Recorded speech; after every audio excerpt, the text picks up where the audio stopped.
Hello, welcome at KNX.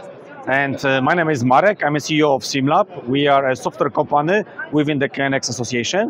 What we are presenting here and what we want to offer to all of the KNX users is the new user interface and the approach to the customer. How customers are seeing your products through our interface with a digital twin experience and digital twin support of 3D visualization. So what you see here on the screen is our Simon. Simon is the product where we are exchanging standard boring interface of 2D icons towards the 3D experience of real building, where all over 8 points, like the controllers and the devices we have here on the wall, are being controlled through the 3D interface within our control system, which means that you can interact with all of the devices by using XYZ location of the devices, XYZ location of your endpoints in the real building infrastructure. So here, within the Simon, you control your house, your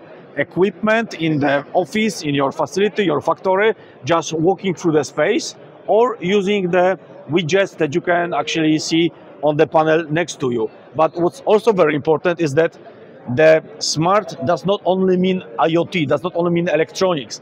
That means is that within our software, you can also use the asset information. So for each of the device, you can build a family of the assets. That means that if you're gonna go to one of our partners here and see all of the assets now become also the information about the products, your products inside of the houses of our customers. It means is that you can attach the information to the XYZ location of your facility, but also the data sheet. So you have pictures, you have product catalogs, but also you have your invoices, manuals, warranty cards, spare part catalogs, and everything in one place assigned to the XYZ location of a true facility. And all of it with the support of the 3D models, like here is the KNX booth and the Light & Building Expo, where all of the devices are having the exact position, which is becoming more natural and user-friendly for all of the KNX members.